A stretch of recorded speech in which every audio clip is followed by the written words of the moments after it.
And I need to mute everybody. That's the mute.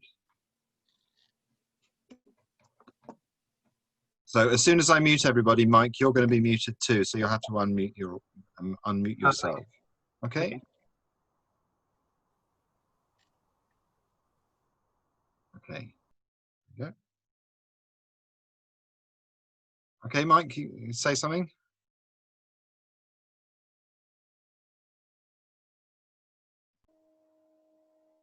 Oh, you should be okay. A to unmute. Yeah, you're okay. You're all right now. Right, great. Great. Okay. Okay, okay, so do physics from information loss.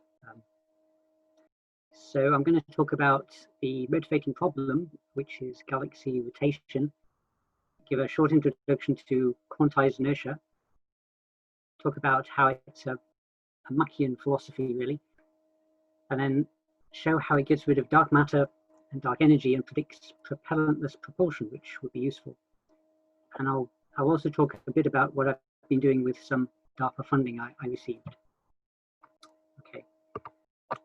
So the motivating problem is galaxy rotation. Galaxies spin faster than physics expects them to. So here's a galaxy, and you can look at the light emitted by all the stars and calculate the mass of it. And then astronomers can also look at the Doppler shift of stars and calculate their speed. And it turns out that the gravitational force pulling stars like this yellow one into the center of galaxies is much smaller than the centrifugal force pushing them out. So galaxies should explode or fly apart, but they don't. And this was discovered by Fitzvicky in 1933 for galaxy clusters, and by Rubin and Ford in 1978 for galaxies. So of course, at the moment, astronomers add dark matter to the galaxies to increase the gravitational force, so extend this black arrow so it balances the white one, so they have a bound galaxy, but dark matter has to be adjusted to fit every galaxy. So it's not very scientific. Okay, so I've been fascinated by inertia for quite a while because it's never been understood, just assumed that things keep going in straight lines unless you push on them. And inertial mass is not due to the Higgs field, which only explains the mass of the quarks. It's about 0.1% of the mass, the total mass. So I'm going to propose that inertia arises from a kind of mix of relativity and quantum mechanics. So to go into the quantum mechanics, this is the quantum background. Werner Heisenberg came up with his uncertainty principle, which is shown here. So it says that the uncertainty in position times the uncertainty in momentum, when multiplied together, have to be above this constant, which involves Planck's constant. And so this is a Heisenberg uncertainty relation, and it means that as you consider smaller and smaller regions of space, so dx goes down, the uncertainty momentum has to go up. So on the smallest scales, the prediction is that space is full of a foam of particles, particle pairs appearing like this, shown by the blue arrows, and then recombining. And particles are also associated with quantum waves, of course. So the proof of this is the Casimir effect, which was proposed by Hendrik Casimir, shown here. He said that if this is true, when you put conducting plates very together, some quantum waves will fit very nicely between the conducting plates, like this one. You see the wave has a node on the plate, and so electrons in the plates don't move to cancel the field, but these two quantum waves do not fit well within the plates. This has an antinode on the plate. So the idea is that these quantum waves disappear, so you have more quantum energy outside than in, and that pushes plates together. And this has now been seen. So it seems there is a 0-point field or quantum vacuum. So I'm now going to explain my model for inertia using an ocean analogy. So if you consider a ship next to a dock like this, there are lots of waves out to sea, shown here, pushing the ship towards the dock. but there will be fewer waves between the ship and the dock, and that's partly because of sheltering, but also because only certain wavelengths of waves can exist between the ship and the dock. So, for example, this one can exist because it's got a node at the ship and the dock, so friction will not damp the wave. It'll just waggle up and down in the center. But a different kind of wave, like this one, would not work. It would be damped very quickly. So there are few waves between the ship and the dock, many out to sea, so the net force will push the ship towards the dock. Okay, so that's an analogy for what is to come. But in order to explain that, I have to tell you what a horizon is. So imagine that you're in a plane and there's an explosion, but the plane is accelerating away from the explosion. Well, if it's accelerating away fast enough, you won't hear the explosion. So this explosion will be behind, if you're on a plane, it will be behind an acoustic horizon for you. So that's the concept of a horizon. It's sort of the limit to the space that you can access. There are other kinds of horizons. So there's horizons for light as well. So if you have a lot of concentrated mass in one region, you have a huge gravitational force pulling everything in. And this means you have a black hole event horizon. And Stephen Hawking spent a lot of time thinking about these. And he wondered what would happen if a particle pair was emitted right on the horizon. So one went out of the black hole and one went in. From the point of view of people outside, the one that goes inside will never come out again. So this particle will no longer be able to recombine with its twin. So it will be emitted as Hawking radiation. So he predicted Hawking radiation. Similarly, Bill Unruh from Canada, he said that if you're in an accelerating spaceship, shown by this arrow, accelerating to the right, then you'll see what's called a Windler horizon to your left, because any information from behind this horizon can never catch up as you're accelerating away. So similarly, if a particle pair is emitted on the horizon, the one behind the horizon will disappear, and the one closer to you will be emitted as Unruh radiation. Well, has this been seen? Well, perhaps it has. It's very difficult to see. The formula here, top left, shows the wavelength of the radiation. So lambda is 8c squared over a, so c squared is a huge number.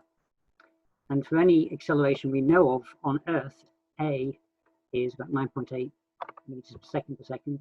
So this is about 7 light years in wavelength. And you can't see such waves, so it's very hard to. But the prediction is that for very high accelerations, they may be short enough to be seen. And there's a paper by Smolyaninov, 2005, on the archive here, where he shows that when plasmons go around the very sharp tip of a gold nanotip, a strange light has been observed to come off, and this looks just like Unruh radiation. So it may have been seen already. Okay, so I'm going to use this Unruh radiation to propose a theory of inertial mass. So imagine you have an object shown by the black circle here, which is accelerating to the right, and it sees a horizon to its left. It'll see lots of quantum waves on its right-hand side because they're not limited by any boundaries. So any wavelength can exist there. But between the object and the horizon, only certain waves can exist. So for example, this one, just like between the ship and the dock. So my justification for this is a little bit philosophical and uses some ideas of Ernest Mach. So Ernest Mach had a unique philosophy, sometimes called Machian physics, and it's inspired relativity. And it's summarized in 3 ways. So number 1, anything that's used in the theory should be based on directly observable phenomena. So, for example, he would not have liked curved space because you can't directly see curved space. You can only see it via its implications. The second, it should get rid of absolute space and use relative motion. And third, anything that seems to be due to absolute space, like inertia, should be should emerge from the large-scale distribution of matter in the cosmos. So you'll see that the theory I'm going to propose kind of agrees with these three, but more particularly the first one. So if we say that things we can only use in a theory directly observable phenomena, we can look at waves. So imagine this is the cosmos, and these black bars are the edge, the cosmic edge, if you like, this the cosmic boundary. If you have a wave like the top one, you can see that, you can observe it very well. If you have a wave like this one, you can also observe it, and also this one, it just about fits in. But this wave will not fit. It won't fit within the cosmos, so you can't observe it completely. And furthermore, the wave actually passes through the horizon, the boundary, and takes up some space beyond it. And this seems to be logically inconsistent, because if we say that there's a boundary to information, we can't then have a wave that goes through the boundary, because it tells us something about what's going on beyond the boundary. So using this kind of thinking, I propose that only waves like this can exist between the object and the horizon. So what I'm effectively saying is I'm allowing quantum mechanics to interact with relativity. So quantum waves interacting with horizons and being damped by them. And I published a paper in 2013 on this, showing that if you assume this, then you get inertial mass out. It looks just like inertial mass. Because there are a lot of waves here on the right-hand side pushing the object back against whatever acceleration it has. Okay, but that's not the entire picture. There's also the cosmic horizon. So if we're in the center here, and this is the cosmic horizon, it's very far away, 10 to the 26 meters. But if we take account of that as well, we have a horizon now on the right-hand side as well. And what this does is it damps some of these quantum waves. For example, I've dashed one of them because that's been damped by the horizon. And it will damp them, especially if they're very long, because if these waves are very long, they'll start not to fit within the horizons. So this predicts that this mechanism for inertia will start to collapse whenever accelerations become small. And this is exactly what we need to explain galaxy rotation. So this orange blob here is supposed to represent a galaxy. And in the center, stars are moving around a tight circle, so they're accelerating very fast. So the Unruh waves they see, shown at the bottom, are very short. So they're not damped much. If we go out through the galaxy, the Unruh waves get longer because the accelerations reduce. And at some radius, the Unruh waves will be just at the cosmic scale.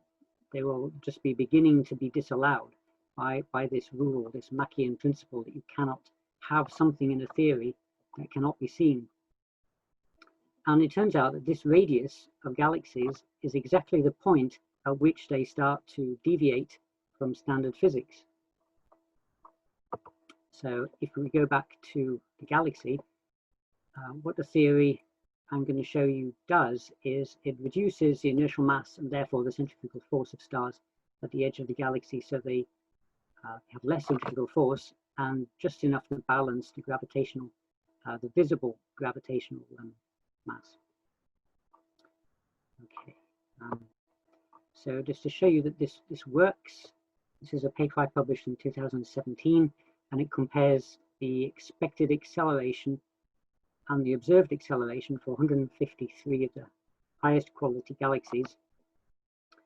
And you can see that if the standard model, Newton and Einstein, works, all the gray squares would lie along the diagonal line, but they don't. For low accelerations, the observed acceleration is higher than expected, and this is the galaxy rotation problem.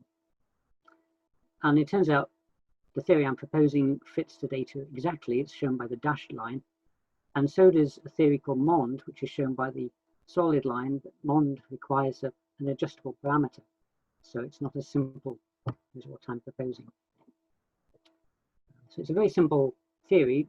the velocity at the edge of the galaxy to the power 4 is just given by this, and all these quantities are known: gravitational constant, the visible mass of the galaxy, the speed of light, and the cosmic diameter. So it's very, very simple. You can also get cosmic acceleration from this, because if you take the, I should explain, this formula here is what you have to do to inertial mass in the theory. So this is the modified inertia, m capital I. This is the original one, and this is a factor that comes out of the theory to 2c squared, 1 minus 2c squared over a times the cosmic diameter. And if you put this inertial mass into Newton's second gravity laws, you get out this formula here, which says that the acceleration is equal to the usual gravitational one, gm over r squared, plus a new constant term. The great thing is that this constant term is independent of mass, so the equivalence principle is intact. But the value of this constant term is also interesting because it's equal to the cosmic acceleration that's recently been seen. So that's predicted here as well. And the theory doesn't need the import of a lot of dark energy to do it. It predicts it straight away. Okay. So I won't go through that, but I'm now going to present a bit of new work that I've just been working on just before I get to the more practical stuff for comments. So this is preliminary, but I've had 2 ways to derive this theory before, and this is a 3rd way. It turns out you can do it directly from information theory. So what I'm going to consider is a long line, which is shown by this dashed line on the left. And I mentioned that it's first it's static, or at least not accelerating. So it sees the cosmic horizon on its right. And it also sees a lot of information, because I'm going to assume that each Planck length of space that it sees is 1 bit of information. So I've shown this with this dashed line. All these dots here, you can think of them as bits, but they're really Planck lengths. And then suddenly this line accelerates to the left, and it sees a closer horizon because it's now accelerating. So it sees a Rindler horizon here, this solid line in the middle. And it sees fewer bits. So a lot of bits have been deleted by this horizon moving closer. So it's lost information.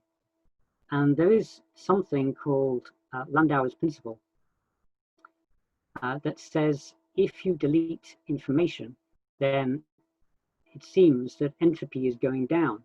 So in order for entropy to remain, or to continue to increase or stay the same, you have to produce a lot of heat.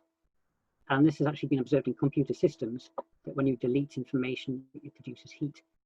So in this circumstance, it turns out, and I'll show you the maths in a minute, that when you calculate how much heat energy is being produced by losing all these bits, it's exactly the same amount of energy required to produce quantized inertia. It's the same formula. So I'll just go for the derivation. So the energy released from the deletion of 1 bit of information is, so it's dE is k t log to the base 2 of 2. And I should say that some people use natural log of 2 here, but information theorists tend to use log to the base 2 of 2. So I've used that. And this is consistent with observations as well. So when this line accelerates, the horizon shrinks and information is erased. You have an energy change equal to kT times n1, where that's the number of bits initially, minus kT n2, where that's the number of bits finally. And energy is equal to nt squared as well. Okay, so the number of bits initially, this is, well, n1 is the number of Planck lengths to the cosmic horizon. So it's simply the cosmic radius, which is theta over 2, divided by the Planck length, LP. And then for the new smaller Rindler horizon, we get a much smaller number, n2. So that's the Rindler distance, dr over the Planck length, which is c squared, speed of light squared, over the acceleration times the Planck length. So we can just stick these two into this equation, and it turns out you get this. And also using the mass is E over c squared, we get that the mass of this line, the thick line on the left, is given by this. And then, so you may notice this factor looks very familiar. So now if we assume the energy is thermalized, so energy is kT, and also equals mc squared, which we keep doing, the mass is equal to this. And this is the mass for an object for the entire length of the line. If we divide it by the number of Planck lengths in it, you get this formula here, which is the one that I showed you earlier. So the modified inertial mass is equal to the original one times this factor. So this is quite encouraging. I can now derive this three ways. Okay. So now to a more practical bit. So if this does represent a new understanding of inertia, that means we might be able to control inertia in a new way and move things about. For example, if you had a very highly accelerated system like this, this circle in the center, this could be a rotating disk or light going around a loop, something like that. If we accelerated it fast enough, then the Unruh waves would be short enough to be damped by perhaps even the simple conductors and shields. So then you could have shield above the object. If that would damp the Unruh waves above, it would still be hit by Unruh waves from below. So there'd be an imbalance and it would move upwards. So this would be a kind of a thruster or an engine, but it wouldn't require propellant. Normally, to make things move, we have to push things out at the bottom so they move up. That's not the case here. So in a sense, we've already seen this with the Casimir effect. So with these two plates, we have radiation outside exceeding that inside, so they move together. So you can think of this just in a heuristic way. If you have radiation outside a V shape, that should push the V inwards and push it to the right. Now, if we somehow energize the quantum vacuum inside this V shape like this, then it should move towards its narrow end. Well, something like that has been seen. So it's called the M drive, and it's very controversial. So this was a possible anomaly found by an engineer, Roger J. Scheuer, in 2001, satellite engineer. He found that whenever he put microwaves into a conical cavity like this, it moved very slightly towards its narrow end. So it could be an experimental error, but nobody as yet has identified which exactly what error it might be. So this is predicted by quantized inertia, by the theory. So if you have a cavity like this and you put microwaves or light inside it, the photons will accelerate, bounce around the cavity so much that they'll see very short Unruh waves, so acceleration will be very high. This means they'll be able to interact with the cavity and it'll become like a horizon to them. So on the right-hand side, the horizon will be bigger, so more Unruh waves can exist. On the left-hand side, the horizon is closer in, so fewer Unruh waves can exist. So if you think of a particle moving from the left to the right, it'll gain mass as it goes, and it'll lose it as it goes back to the left. Another way to think about it is that all the microwave energy coming in is slowly being siphoned towards the right, and to conserve momentum, the cavity has to move to the left. So this shows the predictions of the theory. So MISC is just the old name for the theory. So this the x-axis is the thrust predicted, and the y-axis is the observed thrust from various experiments from NASA and Roger Scheuer, etc. So if the theory is working, it should, the dots, the data should lie along the diagonal line. So it doesn't seem too bad. So you can see these are Scheuer's tests up here. He used far more power. And NASA's tests are down on the bottom left. So I published a paper on this in 2017. So quantized inertia seems to predict this quite well. It also predicts how we might enhance this thrust, because it's very small at the moment, only a few millinewtons. So the predicted force is given by the power you put in times the Q, which is the quality factor of the cavity, so it's how reflective the inside of the cavity is, times the length of the cavity divided by speed of light, times a factor which involves the width of the big and the small end of the cavity. So you could enhance the thrust. The theory suggests you can enhance the thrust by boosting the power. So if you put in 1.2 megawatts into the cavity, you could get levitation. But then, of course, the cavity would melt far before that. You could reduce the speed of light, so use a dielectric. You could change the cavity shape, or you could boost the Q by using a more reflective interior. So is this possible? Well, in 2018, I received some funding from the US Defense Advanced Research Projects Agency, $1.3 million. And they wanted me to make this theory, quantized inertia, more predictive, more exact, and also demonstrate the capability to counter gravity or launch.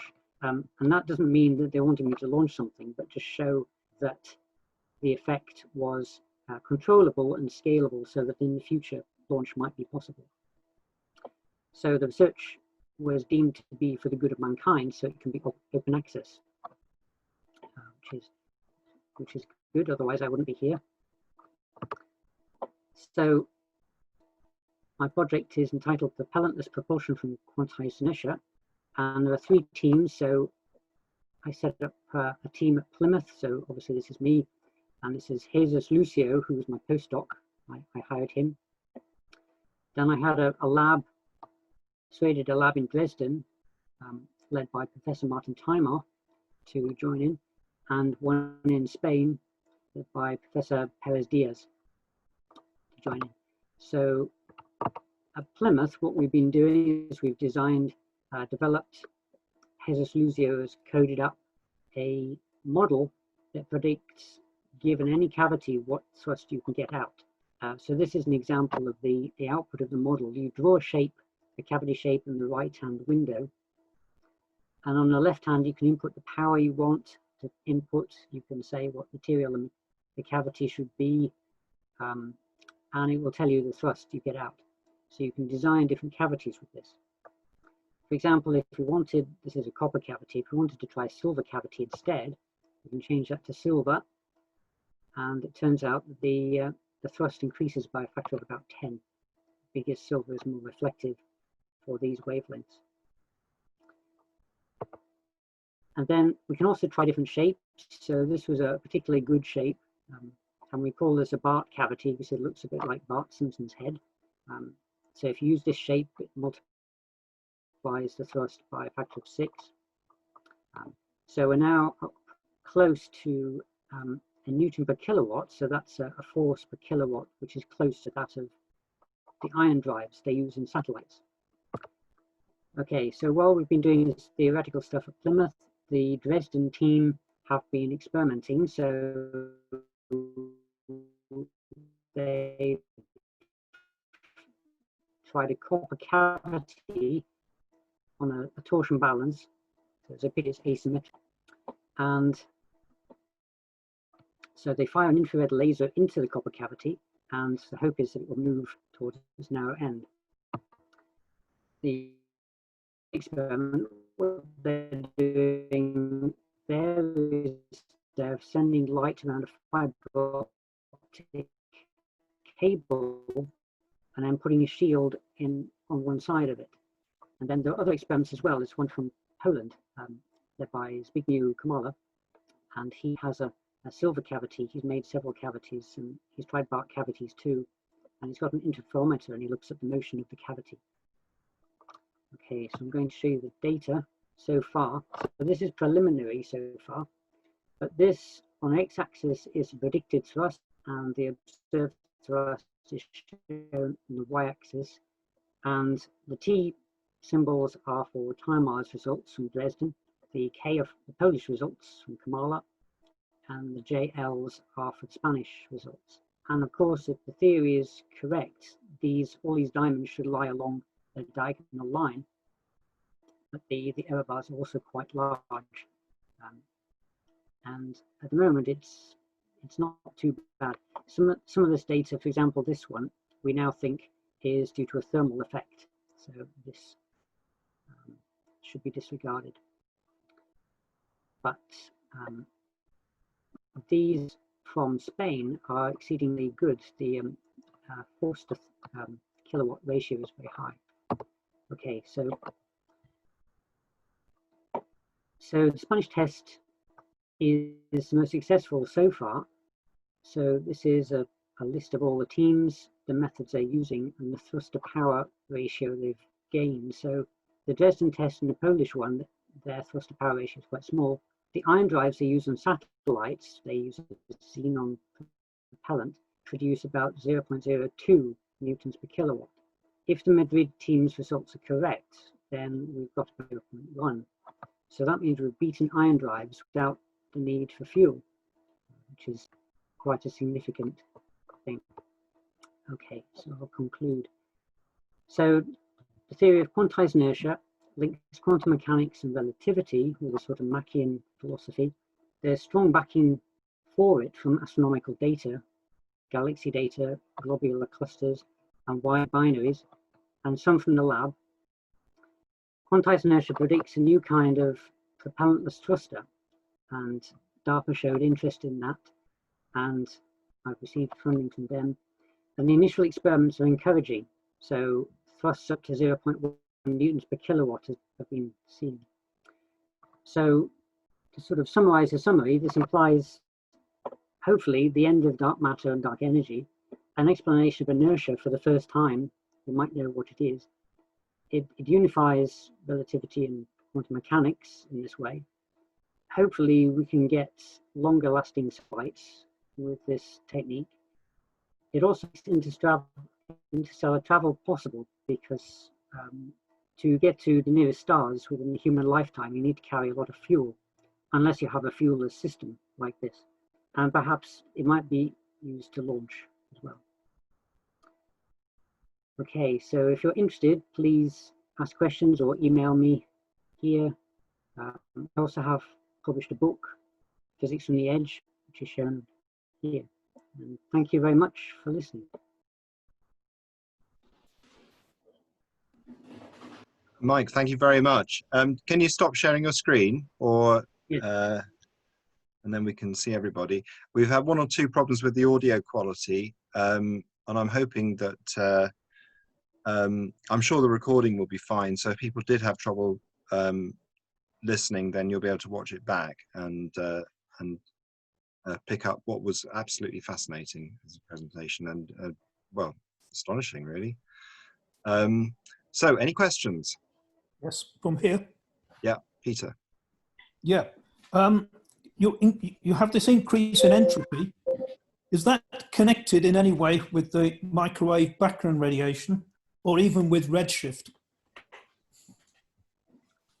Well, that's an interesting point, because the theory, I'm not sure whether I'm directly answering your question, but the theory predicts that the minimum acceleration predicted by the theory, the acceleration of galaxies, should change with redshift. So galaxies further away with higher redshift should be spinning apparently faster for the same apparent mass. And that would create the acceleration. But the acceleration also create the velocity of redshift, and the and also have something to do with the temperature. That's all these things perhaps are connected. Yes.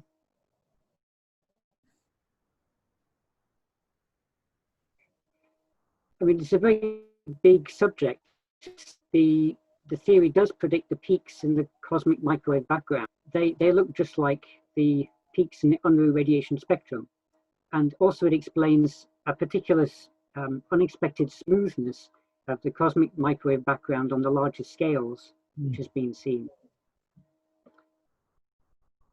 Perhaps the whole thing is, could be brought into that, and we could do away with the existing explanations. Well, yes, that's right. I mean, I haven't gone much into the cosmology. I've only published one paper on that so far. But no, I mean, I personally steer clear of cosmology, but I think there's quite a lot of people here don't support the standard cosmology. And yes, I'm a big supporter of Halton Arp and his observations of high redshift quasars. I mean, there are at least two people here, myself and Colin, who are interested in Machian explanations of these things.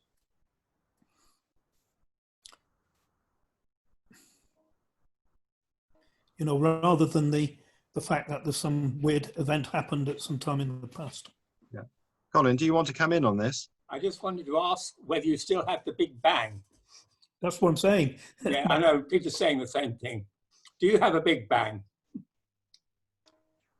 At the moment, I've still got a Big Bang, but you don't have to, because there might be a way to create redshift simply by having far more distant galaxies being older. The theory predicts that physics changes with time in a way that's not presently accepted. So atomic structure will be different in the past. So that could account for redshift, but I haven't gone into it quantitatively. But if you want to get a properly cosmological principle with time and space, then you don't want any change over distance. You want it to look the same. If you stare at the Hubble ultra deep field, you can see it looks the same. It's a scandal, really.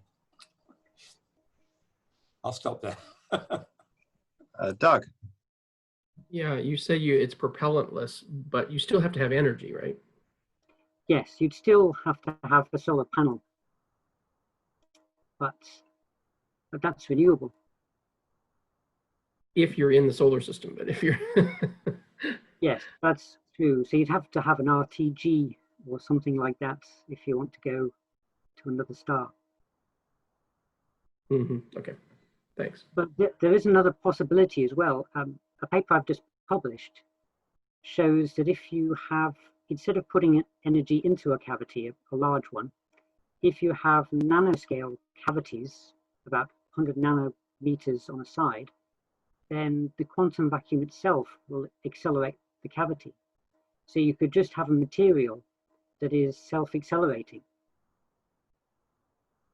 So that would get rid of the need for any energy input. Kind of like Casimir effect. Yeah. Doesn't need propellant or doesn't need energy, it's extracting it.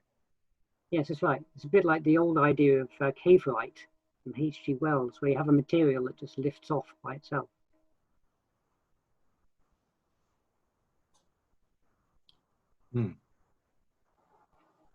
Any more questions? Is it, yeah, yes, Mark. Is it possible to do an experiment on those lines? Oh, do you mean the nano cavity experiment? Yes, yes.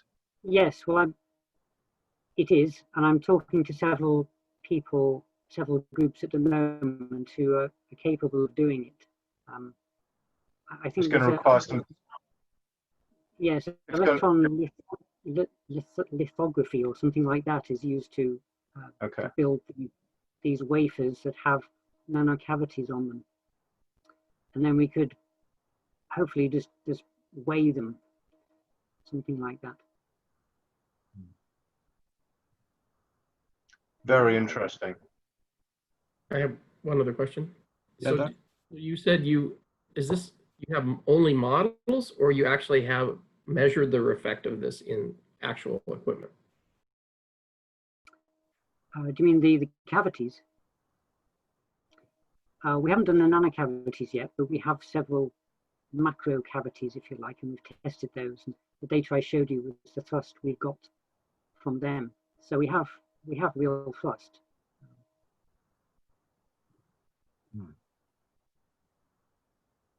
The question is it, I mean, it's not conclusive yet. Yeah, it's more than just theoretical though. That's right, it's more than theoretical, but whether there could be some thermal effect going on, we haven't ruled that out yet.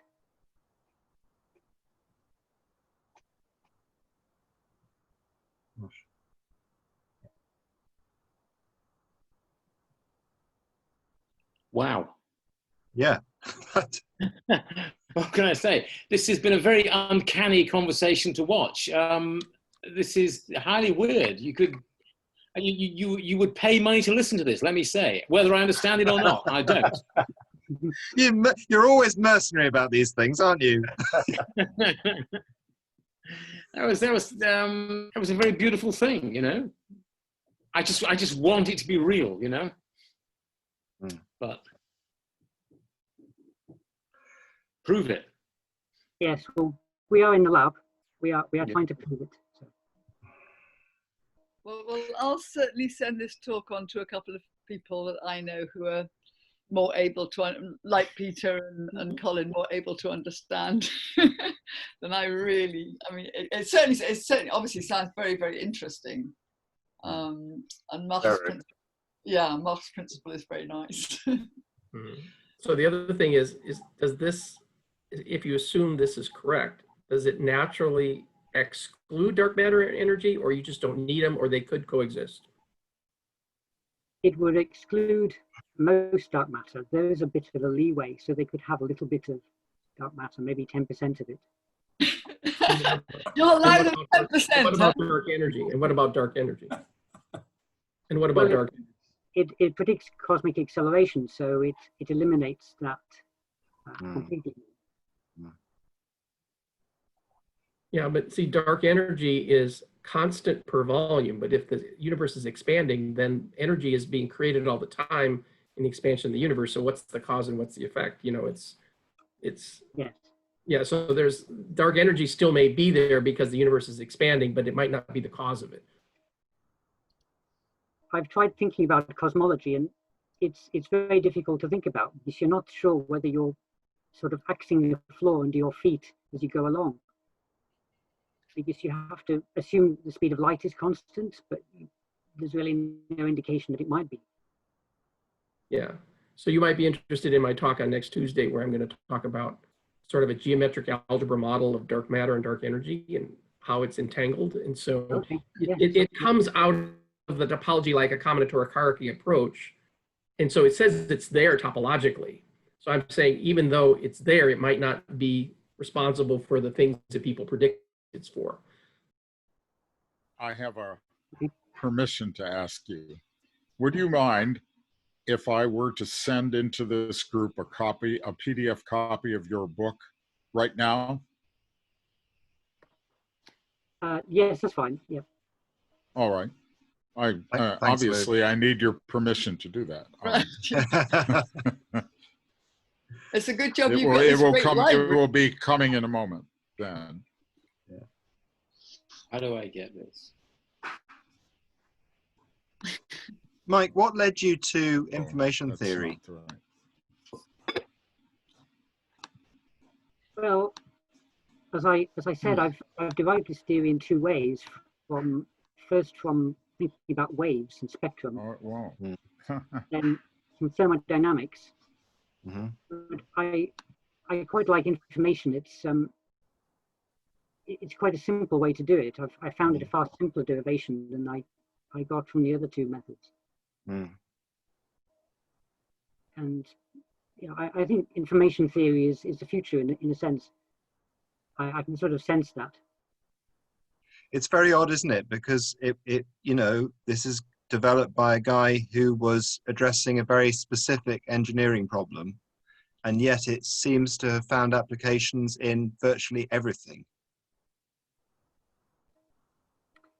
Well, if you look at the history of physics, it seems that physics always the theory always changes to keep up with the technology. So for example, when we invented engines, it all became thermodynamic based. Mm. And I think now we're obsessed with computers. Information theory will come through, and almost just from a historical. So when people say that science fiction predicts physics, you know, so Yeah, space Natural travel. Demon is now completely information theoretic. So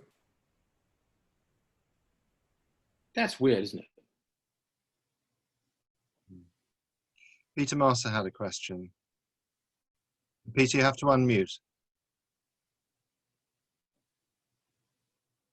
There we are. Thermodynamic effects can actually change the composition of the material, as in renormalization group theory, and therefore the integrity of the system that you're designing could be a problem, because copper might become something else, some other element, for example. I don't say it would, but it seems to me that that's a possibility. Do you mean that some kind of fusion would take place, or surely that would be high temperature? Well, no. An integral part of the theory I'm working on is about a quantum Carnot engine. In a quantum Carnot engine, you don't have to have a temperature gradient, because the phase of the matter has some effects, and it alters the state. It alters the state of matter itself. Oh, okay. When are you talking? When is your talk? Well, I haven't got a. We haven't got a date yet. I'm doing it. Okay, but it's my job. I can send you a.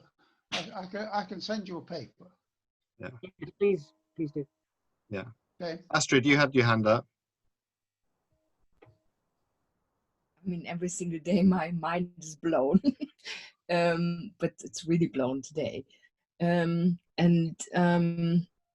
it's just so amazing. But I'm wondering, you know, because all my life I thought I wanted to do interstellar travel, but it's just does it have any implications? Could it have any implications for our planet and the crisis our planet is in, especially you know, the climate crisis and energy consumption and energy production, and could it have in any way any implications on that? Yes, I think so, because this is a new way to get energy out of systems by deleting information. So it is a new source of energy. I'm often accused that the theory does create energy, as if from nothing. But I think it's becoming clear now that information is not nothing. And when you delete it, you do get energy out. So it is a new source of energy. And I published a paper too, applying the theory to LENR, cold fusion, because there's a way you can use it to explain why that might happen. So my answer is yes. I think so. The business of information loss is fascinating. Ross Ashby, in his one of his diaries, he made the comment that any system that categorizes discards information, throws away information. Now, of course, the things that categorize are living systems. We organize ourselves so that we attenuate the environment, and we only pay attention to certain things. And of course, we generate heat. So maybe there's something going on here. But there is a point at which you can discard information, and it's not such a good thing. So it's not even a question. I think I'm thinking through this business of getting rid of information. How about getting rid of all the stuff on Facebook? Yeah. So, Heating your home. Do you know that there is a movement to make Facebook a World Heritage Site? Oh my God. No, but it's because of single point of failure, because it's such a large organization that if that failed, all that would be lost. But this is all human, it's history. It's a lot of history, and it would be all gone if it wasn't safeguarded in some kind of way. Just aside, sorry. Okay. Or Zoom for that matter, or YouTube, or any of these things. can I ask another question? This creates inertia and inertial mass. So how about the creation of inertial masses of particles? Have you got any concepts about that? How it might create inertial masses of particles in some way, which might be calculable? I've had a few thoughts about that, but I haven't published anything on it. The trouble is I've only got a limited amount of time, so there's so much to look at. But yeah, So have you looked at this thing called thermophoresis? no, It's I've not heard it. University of Chicago. I mean, I ran into this, and it basically they accidentally discovered this where they had a vacuum chamber and a temperature gradient, cold on the top and heat on the bottom, and they found that lint, non-magnetic stuff, was floating in this vacuum chamber. And I put the name on it, thermophoresis. So it's like an anti-gravity effect, but it dealt with all kinds of materials that were just like floating in this thermal gradient. So like somehow thermal gradient itself in a vacuum negates the gravity for those objects, and they're not just metallic either. Well, that's interesting. I hadn't heard that.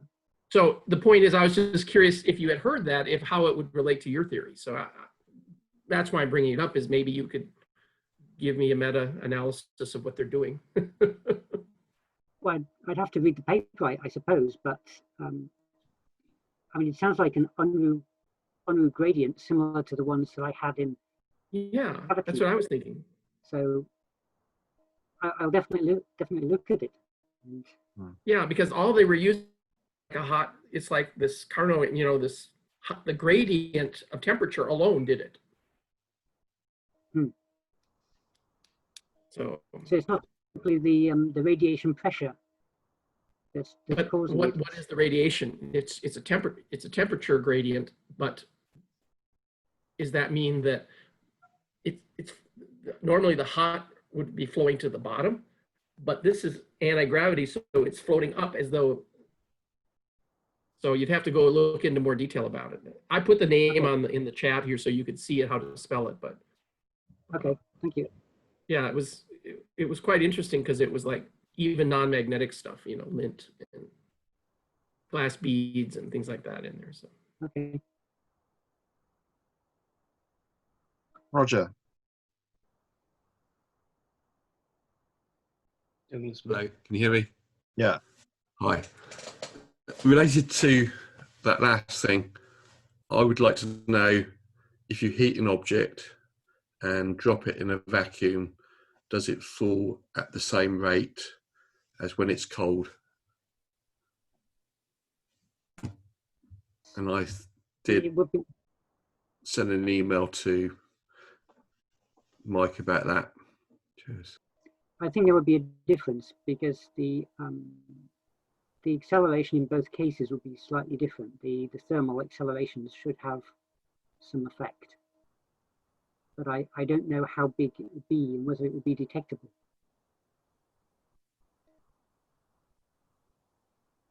But yeah, I think there will be a difference.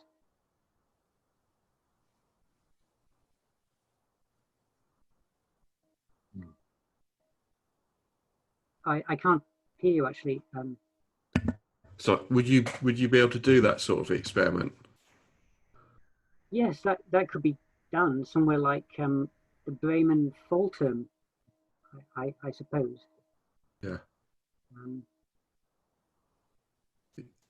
Have you thought of asking them if they could do it? Because I've not seen any science paper talking about this sort of thing. well, I know the chap who runs it, so I could ask him. Okay, thank you. Thank you. That's doable. I put the reference in the chat there. Okay. I'll send the chat messages around with the video. Any other questions? Can I just tell a slightly amusing story? Of course. I was at a conference in Moscow, and sitting in front of me was a man I'd never met before, a man from India called Syed Afsar Abbas. And he said he was going to talk about dark matter, and he had this theory that it was contained in ordinary matter as well, or if you look at the Earth, there was dark matter inside it, and so on. And we had a bit of a chat just before the speaker came up for the next talk, and he said, it's amazing what this does. He said that he'd published a paper on this and just thrown in as an amusing reference, who knows, it might have even contributed to the extinction of the dinosaurs. And then he just showed me about 50 clips he'd had from the media about, this paper. Scientist, explains the extinction of the dinosaurs or something like that. And I'd just given a paper on Dirac equation or something. And so I thought for a few minutes and then wrote a little note to him, said, could you think of any connection between the Dirac equation and dinosaurs? I think that may be an excellent example of information loss, Peter. Yeah, I think so. It was quite amusing anyway. That, that he should get all this publicity for a stupid remark that he didn't really take seriously, and nobody considered the real paper that he wrote, whether it was right or wrong. That was what he wrote. Yeah. Well, there's certainly a connection between Hawking radiation and dinosaurs. Really? Tell us. Lou? There's a probability that a dinosaur would appear outside a black hole.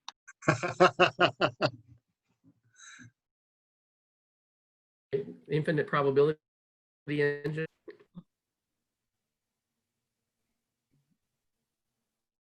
Improbability. Okay. It's telling me my internet connection is unstable. We've had wobbles all evening, actually. Yeah, I think whether it's the internet or it's Zoom or whatever, and certainly things were playing up yesterday, weren't they? If nobody's got any more questions, I want to thank Mike for an extraordinary presentation. I mean, this is just fantastic, isn't it? And yeah, thank you. Yeah. And I shall send the video around, and you can watch it all again. And we're meeting tomorrow. Who's talking tomorrow? See, I should have prepared myself. I don't know who's talking tomorrow. Is it Andrew? Andrew, yes. It is I. Yes, well let's hear a quick preview. I have something short and amusing for you. Great. What can I say? I'm going to build a small unmarked state and we can look into it, okay? Okay, that sounds good. And okay. Yeah, I can't wait. So yeah, we'll see you all tomorrow. And thank you for coming. This is, yeah, it's mind-blowing. It really has been mind-blowing tonight. Yeah, absolutely, yeah. Thank you. Thank you. Okay. Thank you very much, Mike. Okay, cheers. Thank you. Bye-bye. Bye. Thank you.